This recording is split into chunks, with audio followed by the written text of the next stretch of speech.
points as we have our first look at the grid. Starting on pole position, it is Mohamed Badima in the Ferrari 458. Porsche represented by Benjamin Hensey from Hungary on the front row of the grid.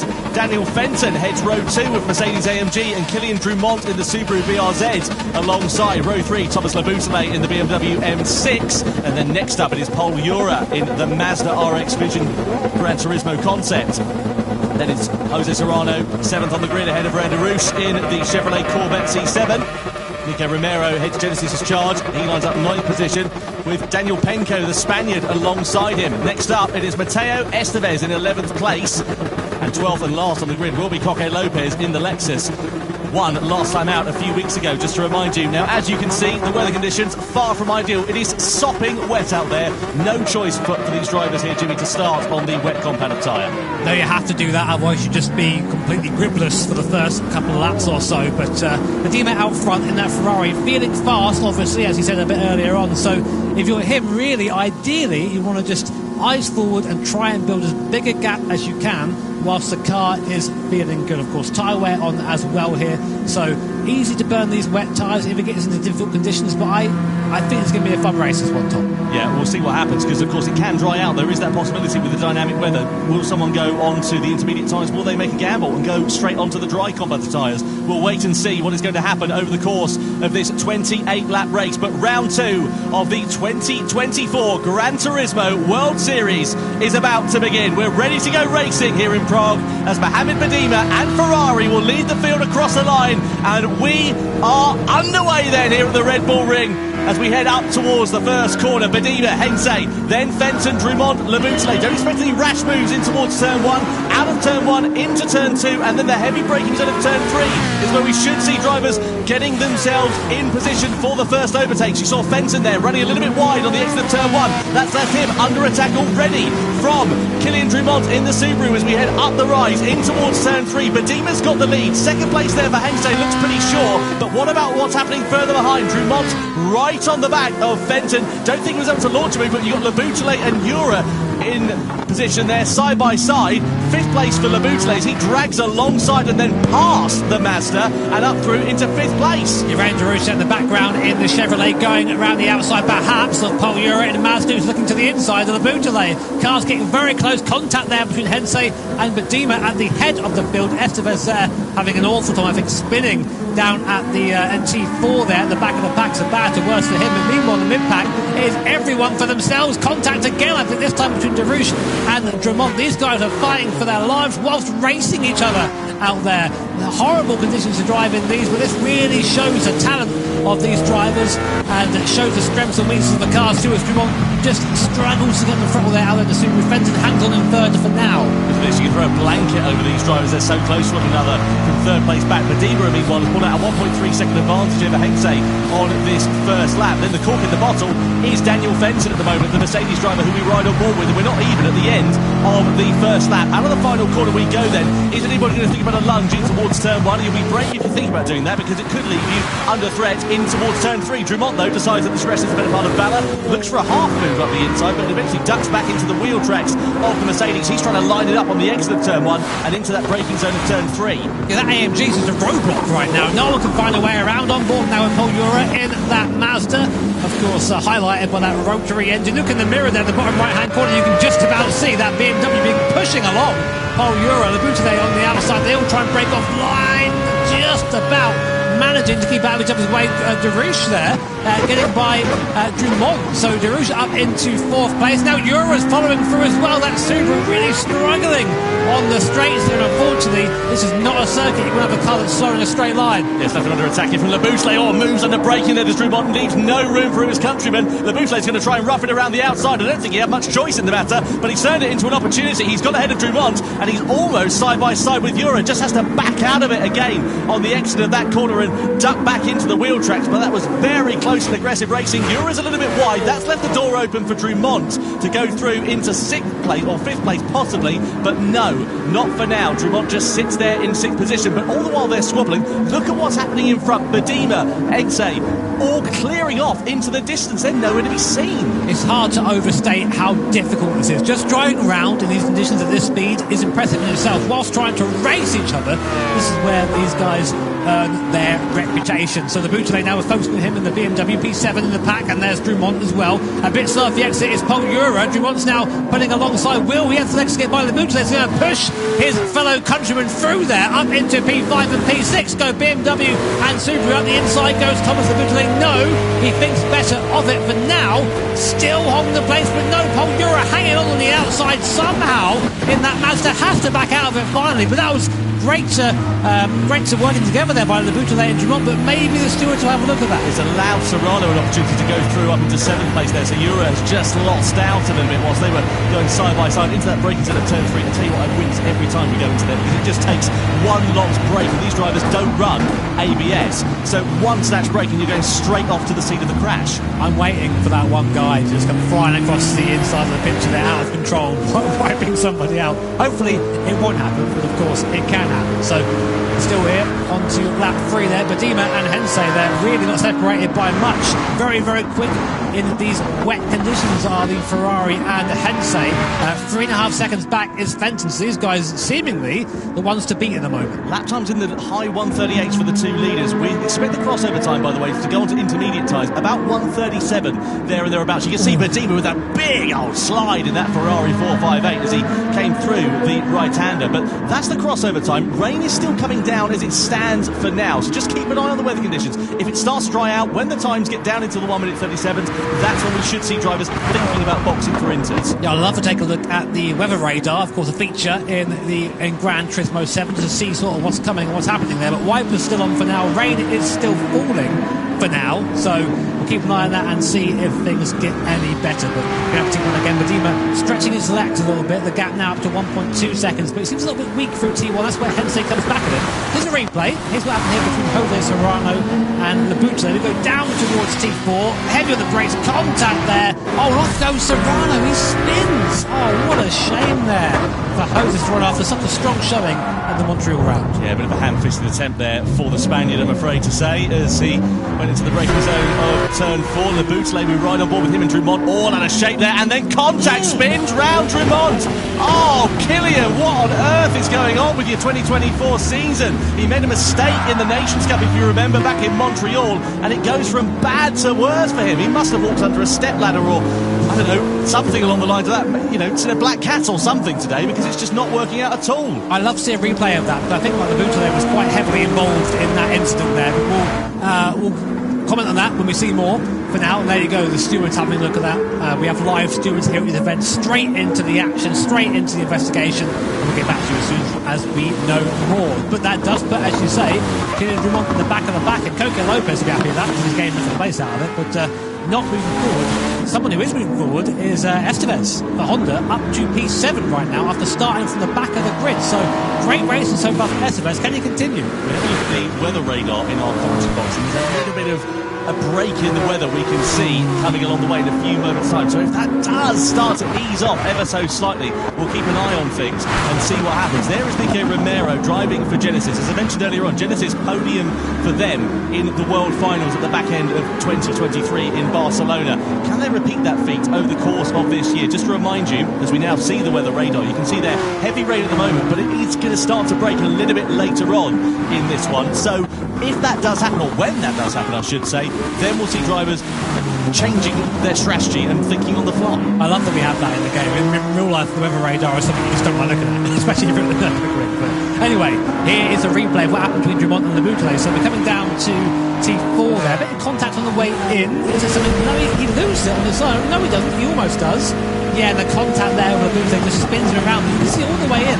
Really struggling with the rear of that Subaru, sorry. So I think that maybe that car just not quite the right car to be in these conditions. But still, we do want to come back from this Drummond, but back of the field for now. Unfortunate there for Killian as he sits down at the back of the field in 12th position for now. There is Hensei. Tell you what, he's keeping Badima honest, actually, isn't he, over the course of this first few laps in this, both of their first races in the Gran Turismo World Series. They're driving like they've been here for a fair amount of time. You can see 4.2 seconds there and thereabouts over some parts of this lap that they put into Daniel Fenton, who sits in third place. You can see Labouchelet getting a 3-second penalty for that collision with Kylian Drumont. Well, we wondered the stewards might have a look at it, and they have. They decided to hit Labouchelet with a 3-second penalty, which is going to drop him down to about 10th place there and thereabouts once he served it. I mean, yeah, it was fair. He spun Drumont, ended his race pretty much. So, yeah, penalty there, I think, is fair in that situation. So, meanwhile, in the mid-back, Paul Euro will be the first person to gain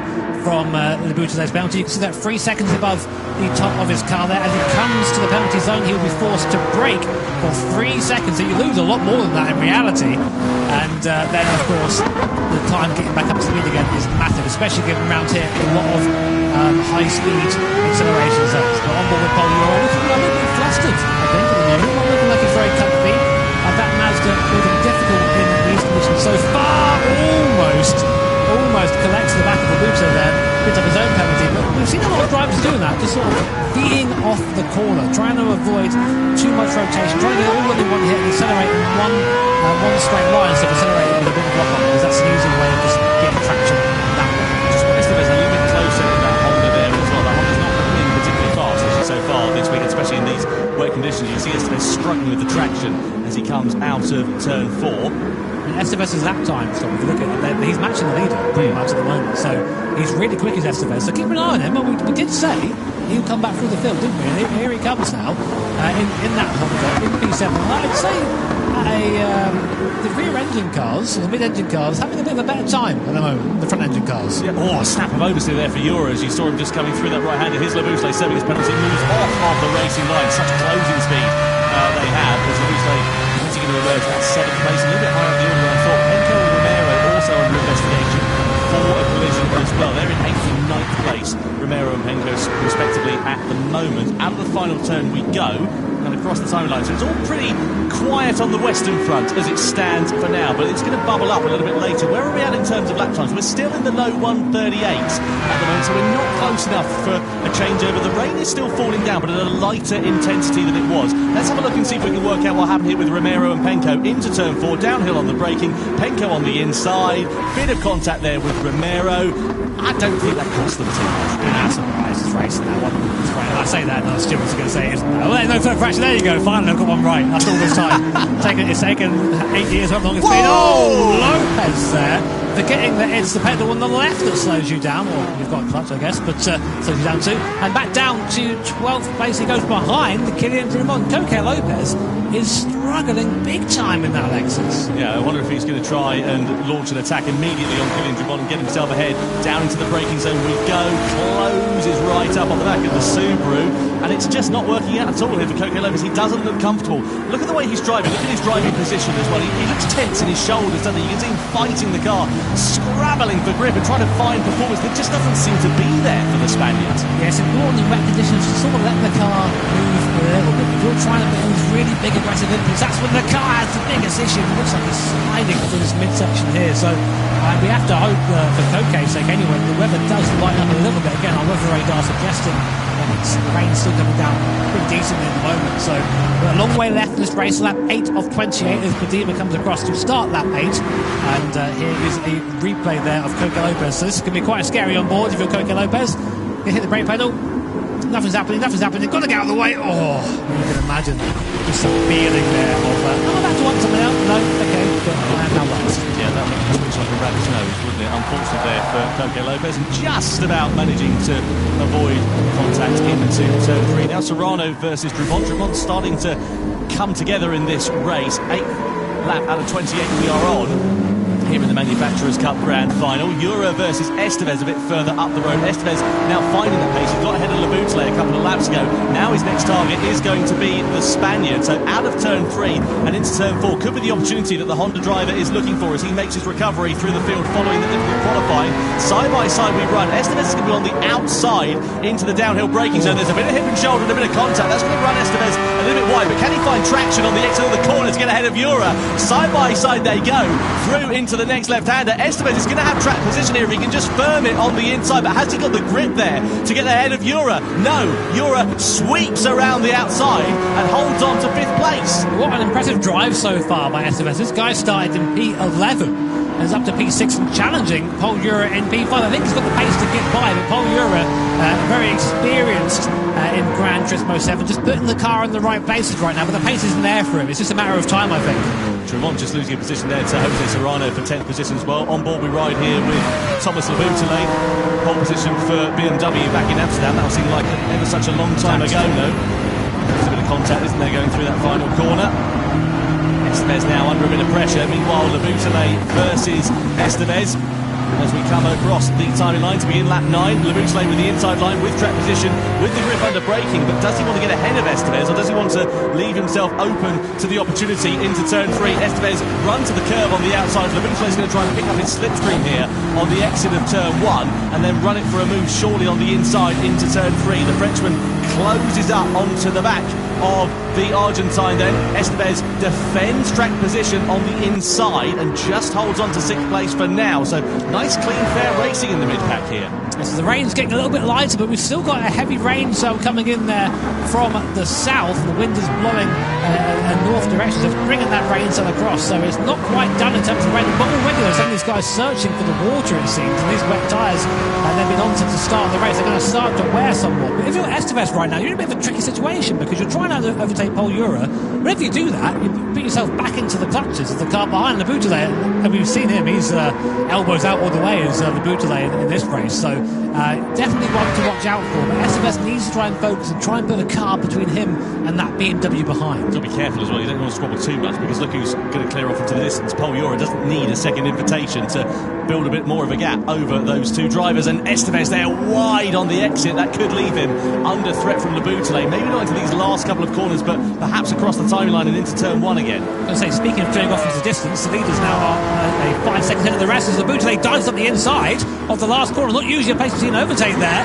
Up into 6th place goes Laboutelet. So that was a nice move there. But these guys have been sort of bashing and crashing into each other a little bit. So we'll see if the stewards have anything to say about the racing. To me, it's all fair racing right now. Great move by Laboutelet. But now the question is, can he make up the time to Paul Jura in front? The gap now about 1.8 seconds, just about out of the slipstream range. It's going to be all power from that BMW, which we know has got plenty of as it bears down on the Mazda in front. But yeah, Medina and Hensei first and second, 6.5 seconds ahead of Benton for Mercedes in third. So it's good for Ferrari and Porsche right now. Well, hugely impressive as well for Hensei to just stick it onto the coattails of Medina, not launching any moves, not getting himself into any trouble, just keeping himself there ready to try and pounce. Let's have a look here. Estevez, he just ran a little bit deep, didn't he? And then Laboutelet said, thanks very much. There's a tiny bit of contact out of that penultimate corner, into the final turn. Laboutelet up the inside and through into 6th position. Didn't need a second invitation there. His next target will be trying to close up onto the back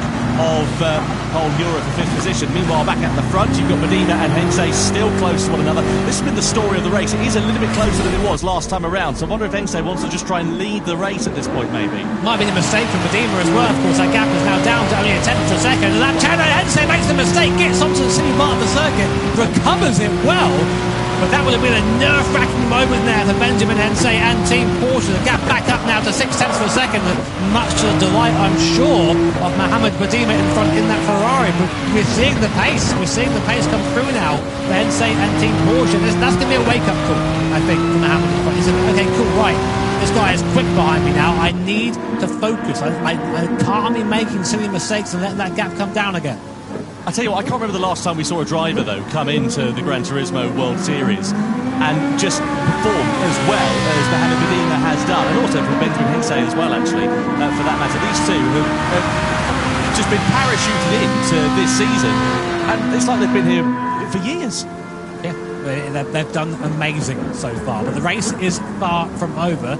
And to prove that, here are people squabbling for position in the middle. Romero and Penko looking up the inside of that Genesis. Not going to get a good run off the corner there. Here comes Kylian Drumont in the Subaru trying to recover after a spin earlier on.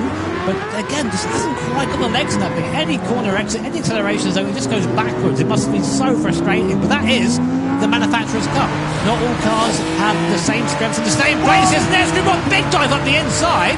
Penko there also having contact with Romero in the Genesis, and there's still contact, nearly spinning out.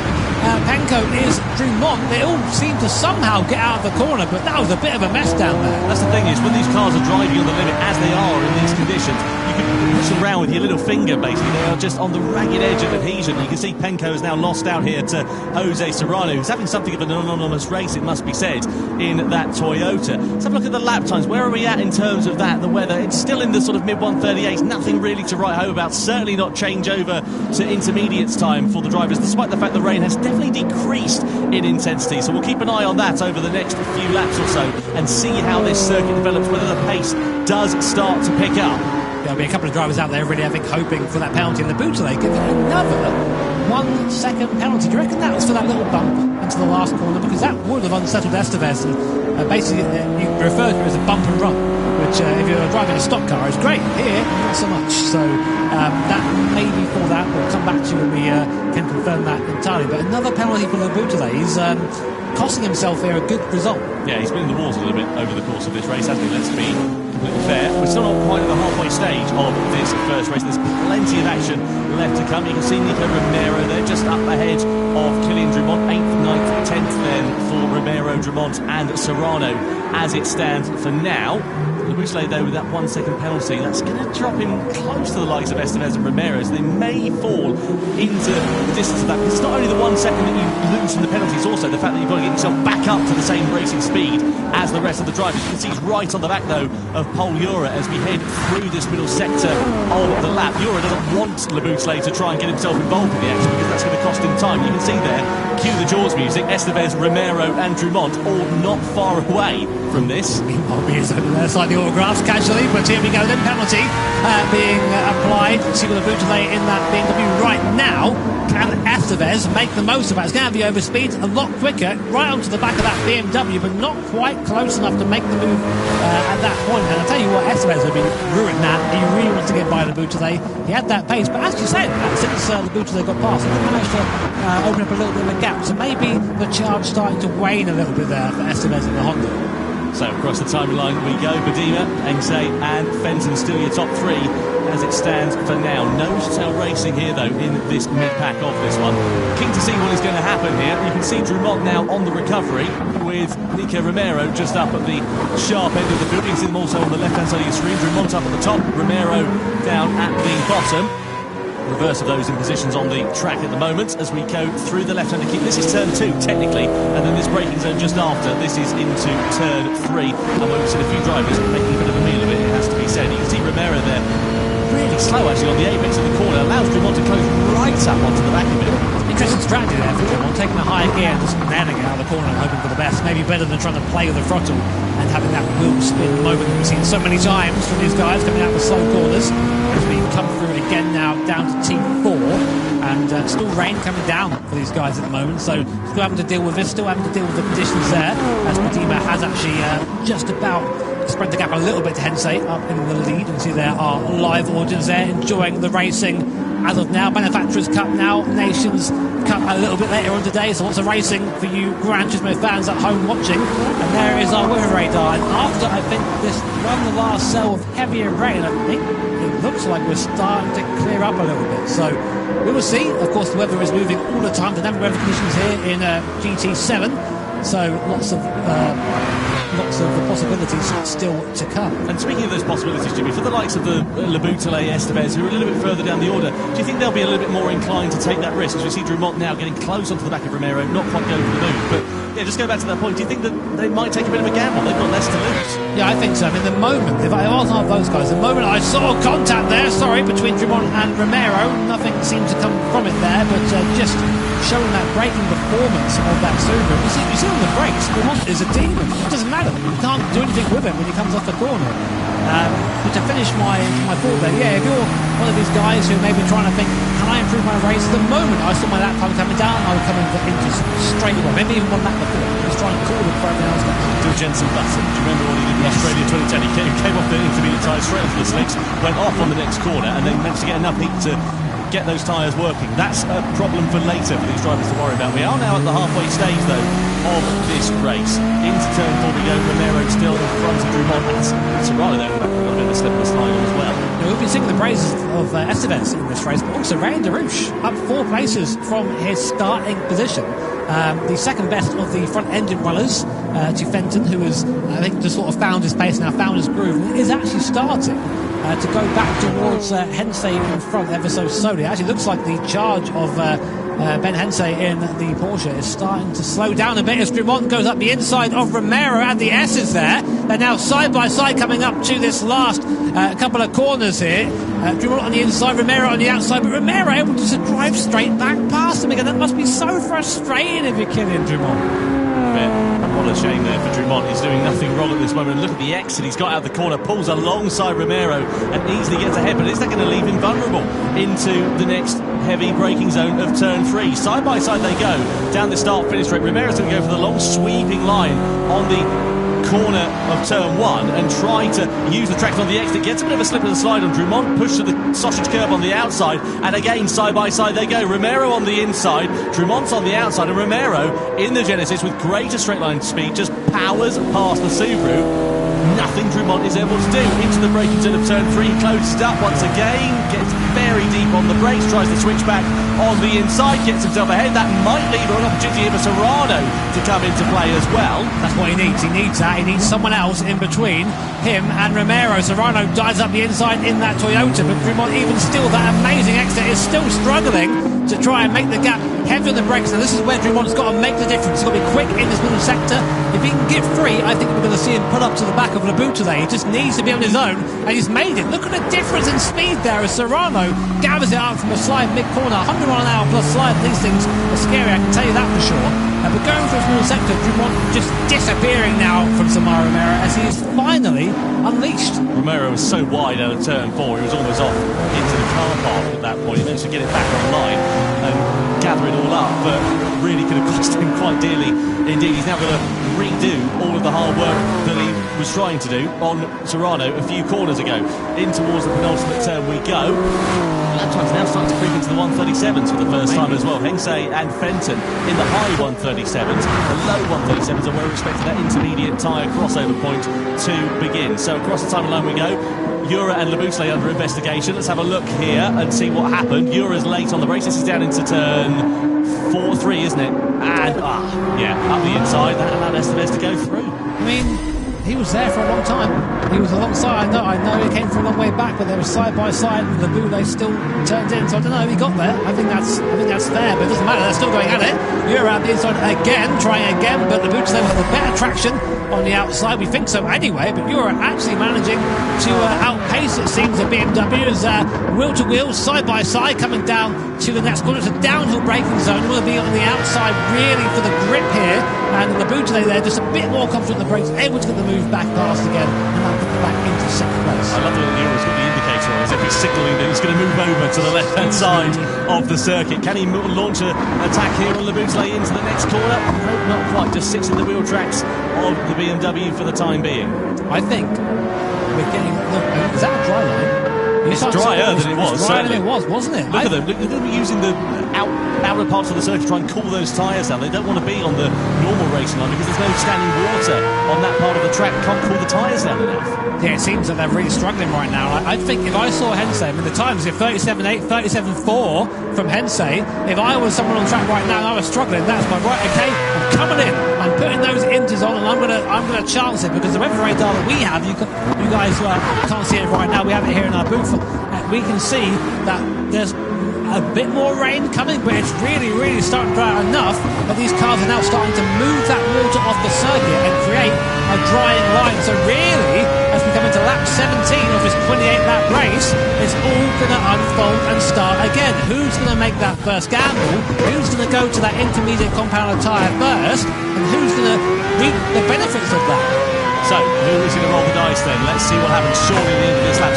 Some of the drivers that are a bit lower down, they've got to come in, they've got to take a gamble because it's their opportunity to try and use that pace advantage that they may have from switching onto the intermediate tyres. I don't think anyone's going to be quite as bold as to go onto the dry tyres, but if you look at the weather radar though, Jimmy, there's not much rain on the horizon, not much on the forecast. Do you just chance it, stay out on the wet tyres for a little bit longer, then go onto the dry tyres at the first available opportunity and try and miss a pit stop? Because what you're going to lose, 10, 12, 14 seconds maybe from a pit stop?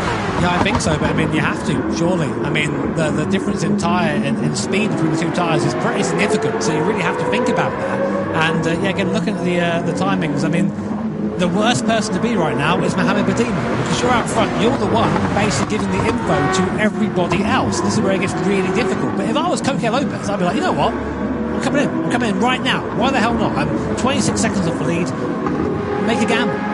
Yeah, well, he's got nothing to lose, hasn't he, Coque Lopez? And I tell you what, the gap for the race lead has come down a little bit. Yeah, let's see who has come into the pit lane at the end of this lap. We look at the boost lane. Yeah, Mateo Estevez in the Honda has come in for another set of tyres. Now, which way is he going to blink? Is he going to go onto intermediate tyres? Surely that's going to be where the sensible money is for the Honda driver. Or does he just gamble and go straight for the dry tyres? I don't think he'll be able to get the heat into them. Let's see which way the Argentine goes. Yep, it is onto the intermediate tyres then. So, nicely done for Mateo Estevez in the Honda. Exits out of pit lane, and he is the first driver in the now drying conditions with 9.5 laps remaining to change over onto the intermediate tyres. So now everyone is going to be watching Mateo Estevez and what his pace is like. You can see a little bit, of course, lap time, like when you're driving around here in these live events. So if Estevez now is starting to set purple lap times, purple sector times, you're thinking, right, okay, now is the time to come in, now is the time to switch to that compound of tyre. Someone else who might consider that, these guys who want this to run a bit further down the field than they would usually like to be, but we know these cars are strong in the dry conditions, and the track is starting to go that way. More importantly, Badima, Hensei, who are coming round to the last sector now, will they see that Estevez is coming? Will they go for that gamble and go into that intermediate compound of tyres? The times now, we're starting to almost see 36s from the front, and we think the crossover is about a mid-37, so maybe it's time. Who knows? Let's see. They're coming on the last corner now. Badima comes in. 0.3 of a second separating those drivers, but Badima does come in then off the wet tyres. He's going to shortly go onto the intermediates. That releases Hensei into the lead. So Badima is the first driver to blink. He's the first driver to get there, of course, and he'll be feeling the conditions out. You can see the rain is still coming down, albeit in a lighter intensity. Surely it's going to be the intermediate tyre, and it is for Mohammed Badima then. So the Ferrari onto the intermediate tyres. He's the second driver to blink and go on to that quicker compound at this stage in the race. Starting to fan himself. He's feeling the pressure. He is. I mean, you say first driver to blink, the first driver at the head of the pack to go to those intermediates. He comes out right behind Ryan Darouche. So this is going to be interesting for him. Will he have the pace to be able to drive by Darouche, or will he be held up here? So you want to try and put yourself into a gap when you make a strategy call like this, but right now he's behind Darouche. So coming out of this T3 here, this is a traction zone. This is the difference between the Ferrari and that Corvette, that Chevy Corvette in front. Looks like Badima's much faster on exit there, gaining a tenth of a second just on the exit. I think this is the right call. And you see Estevez and Penko coming in now also for that intermediate compound of tyre. I think we'll see them all coming now, John. Yeah, this is the time when mistakes can be made. The cold tyres for Badima. He's going to spend a few corners getting them up to temperature, but he's doing a really good job. You can see a bit of an eyebrow switch there as we look at him in the bottom left-hand corner of your screen. Red Darouche in front, and surely Darouche is going to come into the pit lane at the end of this lap. Surely the rest of the field have to. They can't sit out there on these wet tyres. They've got to change over to the inters. Is anybody going to take a gamble though? Stay on the wets, maybe go for the dries a little bit later on when the track gets even faster. It's a gamble. It could pay off. It could, because you're then saving an entire pit stop. Pit stop's worth a lot of time around here, so we'll see. Watching Badima now, not quite making the inroads on Darouche as you think he would right now. So the tyre, wet tyre, is still okay for now, but now here it is. These sort of low speed corners, these medium speed corners. You can see Mohammed there thinking, have I made the right choice? Look at the fastest sector times though coming in on the timing screen, Jimmy. You look at the likes of Mateo Estevez. He was fastest overall in that first sector by second sector by a second over the comparative wet runners in front of him. So he's now starting to get heat into the tyres, starting to find the pace, and surely it's going to be a matter of when and not if Badima finds his way through on the wet shod Darouche. I mean, you can see the circuit now visibly starting to have drier patches and wetter patches. Obviously Darouche taking the wet part and Badima trying to stay on the drier part and really using that intermediate compound tyre. Now, of course, the downside to that is you're going to just absolutely lunch that intermediate tyre on the drier compounded circuit, but that's what it's there for. It's there to be that crossover period. And again, on the traction zone, gained nearly half a second on Darush in front. And now, will Darush fight this or not? Because if he's staying out, that says to me he's going to go immediately onto the slick. So Badima, as he goes, easy pass there for Badima, not quite though. The strength and the Corvette there, big speed. Go on, sorry, Tom. Look at the sunshine though in the distance. That's going to drive the track out even more, because we're now starting to see the weather changing even more. Badima right on the back here of Darush as we come through this left-hander. He's got more traction, he's got more grip, he's got the opportunity on the inside. Darush tries to defend the position as he's rightful to do so. Can Badima firm it around the outside? It's risky going through there, but Badima's got track position. He's got third place for the time being. He's going to have more grip under braking into the penultimate corner, and the former race leader Mohamed Badima on the intermediate tyres is now up into third place. Now he needs to catch Hensey and Fenton, who have both chosen not to pit here. So, as you say, Tom, they might just be roughing it out on that wet tyre and hoping for the best. Take a look at lap times. I mean, this is not really going to be a representative, I think, of the pace for Badima at the moment. Still does a 34.7 whilst passing. Sorry, Tom. Yeah, you can say Ura and Romero also into the pit lane then. Where are they going to go, though? That's the question. Are they going to go wets onto inters? They are. Yeah, I wondered if someone might just take a bit of a gamble and just go onto the dry tyres, but they're playing it safe at this stage. He does. Romero goes softs. This could be a massive decision here. Nico Romero for Team Genesis decides to play a hand. He's going for those soft tyres. So let's see how he does. We'll watch his sector times eagerly and see how he gets on. But here he is at the pit lane now. Can he get up to speed, or is it going to be just a mess? So he's going to be going straight over to that drying line.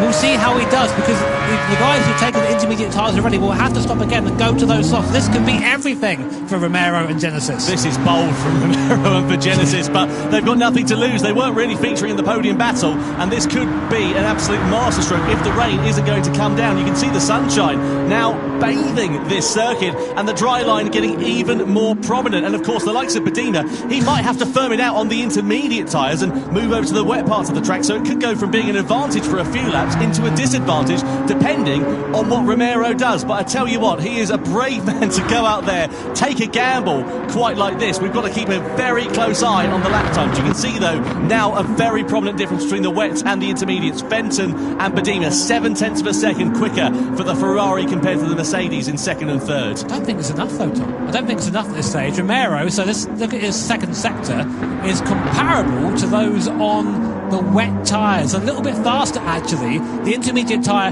definitely the fastest tyre right now, but will it be Darush as well, opting to come in for that soft? The boot lane, Serrano and Coca Lopez then, are they all going to go for that soft compounded tyre? Did Mohamed Badima blink a little bit too early?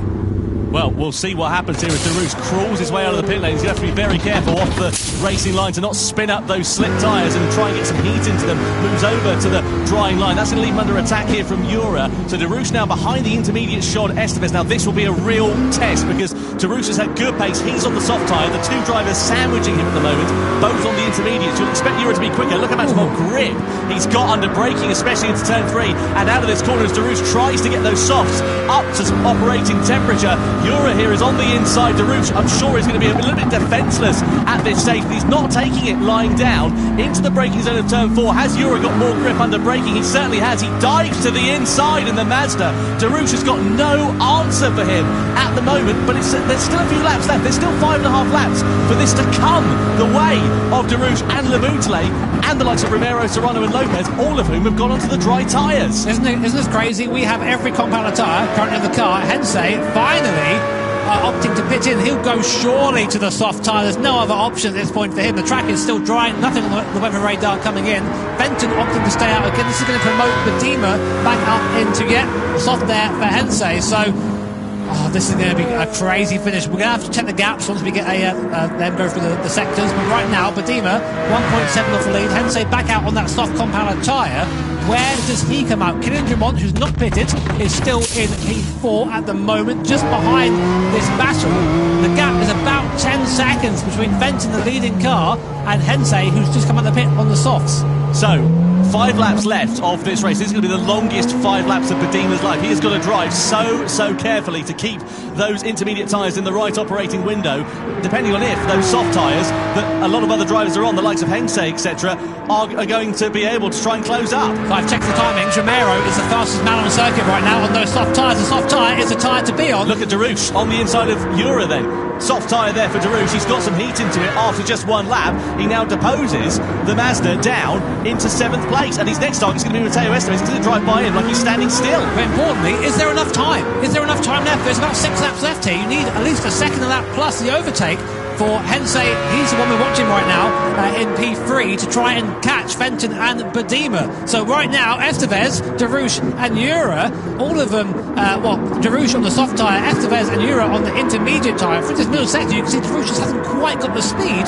Ura can go around the outside, but as soon as he hooks into that dry tarmac, that Chevrolet just absolutely takes off. Fenton coming in too late for Fenton. He's really going to lose out here, I think. Yeah, I think you could be right. Could possibly cost him a podium here as we look at this battle. 3 drivers all squabbling for position on 3 different compounds of tyre as well. Darush then on the softs, Ura and Esteves on the intermediate tyres. Through the final corner we go. Darush with more traction, more speed underneath him. He's going to out-drag Ura for the time being as we come down the start-finish straight though. Ura moves on to the wet part of the circuit to try and cool those intermediate tyres down. Esteves also following suit as well. Keep an eye out for Laboutelet, who's on the soft tyres in the BMW. He could be a real cork in the bottle at the moment, and he could power past the likes of Esteves and Ura. So at the front we've got a 9.5 second gap here. Bedima, he can't pit again, he can't afford to, he's not got the time in his pocket on those intermediate tyres. He's got to run this to the end of the race as we go side by side here between Esteves and Laboutelet for 7th place, and Laboutelet on the soft tyres, more grip under braking, and 7th place is his for the taking into turn 3. 33.7 last lap for Bedima, our leader. Laboutelet on the soft tyres in P7 does a 31.4. That's 2 seconds a lap faster. There is enough time for Hensei to catch Bedima here with 5.5 laps there, 4.5 laps left of this race. Emperor, the grand final, on board with Laboutelet on that soft tyre, trying to find his way around Paul Ura. Should be easily said and done.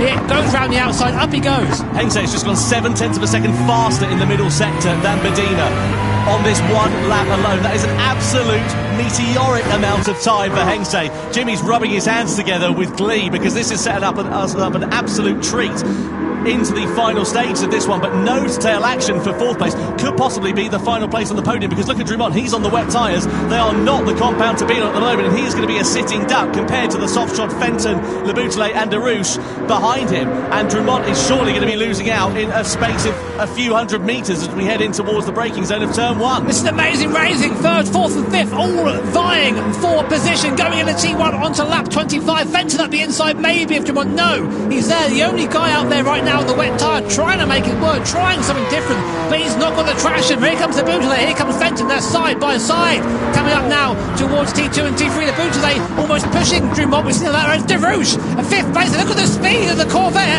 To the inside goes Darush. Oh, it's contact. Fenton's gone. Fenton's gone, he's straight off onto the outside of the track. Drummond with nothing going as well, no grip for him on the wet shod Subaru, and unfortunately for Daniel Fenton, he's put in a brilliant race in his debut event, and it all comes to nothing, sadly, for him. Meanwhile, at the sharp end, the gap up to nearly 10 seconds as we see Ura versus Drummond side by side. This will be easy for Ura because he'll have more grip under braking on the intermediate tyres, but Hensei made a mistake on that last lap. He was quickest overall in the 2nd sector, but the 3rd sector, he must have made an error because he was about a second slower than Bedima last time around, and that could be the catalyst which may cost him a chance of victory. But did you see Ryan Darush there, Tom? He went from, I think, 6th or 7th to 3rd in 1 corner. Amazing run there. However, the stewards not so happy about that. I wouldn't be either if I was Fenton. Here's a replay. Look at Darush. He's in 6th place right now. Super close. Makes the most. Goes around the outside of the Laboutelet. Goes from the inside of Fenton.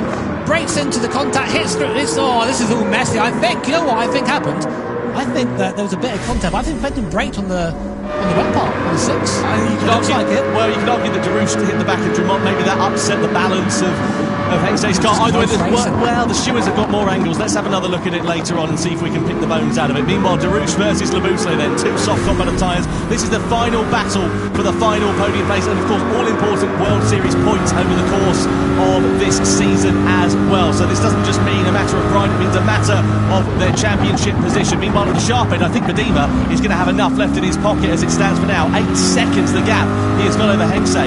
If Hengse hadn't made that mistake a couple of laps ago, he could be in with a bit more of a shout. But at the time being, I don't know. We'll see, Tom. Fastest lap so far from Craig Lopez is a 30.5. Fastest lap from Medina is a 33.5. That's 3 seconds a lap faster. There is still time for Hensey to get there. The boot lap inside the Rouge makes the mistake, gets onto the wet part of the circuit. The slicks cannot deal with the water, and he slides out there. And the Boutelet, after hitting pretty much everyone in this race so far, up to P3. Will he stay there? Stewart's inquiry ongoing at the moment. But Hensey, that is the battle we need to keep an eye on. It's 6.6 seconds the last lap there. There is Bedima.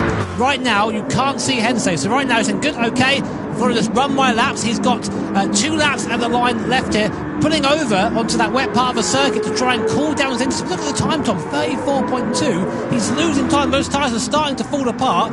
What is Hensey's time? 31.7, 3 seconds faster. It's still on. It's game on. You're absolutely right. The track is getting faster and faster over the course of this one. Medina, 5.6 seconds, the advantage he has over Hensey, but he's just going to be hemorrhaging time. You can see him there moving over, trying to keep those inters cool. But is it all going to be in vain? Look at that in the background. You can see Hensey in the Porsche. Could it be game on? And now Bedima's struggling to slow the car down into turn 3. This is the pressure really getting to Mohamed Bedima. Hensey there, meanwhile, he's on the opportune compound of tyre at the right moment in this race, but he has got 5.5 seconds of a gap to close up onto the back within a lap and a half. So we need to see a gap of 3 seconds or less realistically for Hensey to have a go on the last lap, but that's 3 seconds plus the overtake, which to be fair should be fairly easy, but there's only one dry line there. If you can defend that dry line, there's no way these soft tyres can deal with that water. The moment they go offline, as we saw with Ray and DeRouche just in the last lap, the car, you're just a passenger. But look how much faster the progression there, from being a second lap slower on lap 24 to being 3 seconds a lap faster on lap 26. And Bedima now comes to the last sector. It is going to be so close to the line. One locked brake, one snatched wheel, one run off of the normal racing line. It could be curtains then for Benjamin Hensey. No further action between the Rouge Trumont and Daniel Fenton. A racing incident then,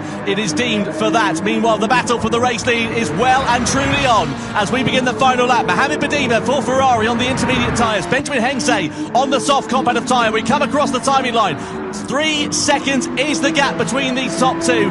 It is winner takes all stakes and 6 points in the World Series up for grabs. The way it's going to be right now is Hensey is going to catch Bedima right at the end of the last lap. Bedima will know that Hensey is coming. He'll have one eye in the mirror, but he needs to focus forward if he wants to take this for Ferrari. This will be by far Ferrari's best result here in the Manufacturers' Cup if he can just hang on for half a lap more. But look, the gap now down to 2 seconds. Crucially though for Hensey and for Bedima, Hensey is out of slipstream range at this point. He's not close enough to launch an attack at the moment. He'll be closed up right in this middle section. This is going to be a real Achilles heel for the intermediate shot Ferrari through these medium speed left-handers here. Yeah, this is where the Ferrari's going to struggle the most. This is where Hensey can close the gap. 1.5 seconds now. It's the gap between Ferrari and Porsche. Who will be victorious here in Prague? Only a few more corners left. Can Bedima hang on? Le Boutelet and DeRouche under investigation. DeRouche is down to 9th place. There's clearly something's gone on between those two drivers. Bedima driving. He's got a few corners remaining, but the gap is now under a second, and Hensey there can sniff the opportunity of victory. It's within his grasp. Bedima moves over off the racing line. There's 2 corners now remaining. It's Ferrari versus Porsche. It's Bedima versus Hensey. It's winner takes all stakes. Bedima goes to defend the final corner. Hensey goes for the move on the outside. It's a drag to the line in the Manufacturers' Cup. Is it Bedima and Ferrari? Is it Hensey and Porsche? Bedima has done it! Fantastic! Mohamed Bedima wins for Ferrari in Prague in the Manufacturers' Cup Grand Final from Benjamin Hensey and Thomas Le Boutelet. I tell you what, a longer final lap any other circuit and Bedima would have lost the racing lead. 0.0092 of a second separating Ferrari and Porsche at the end.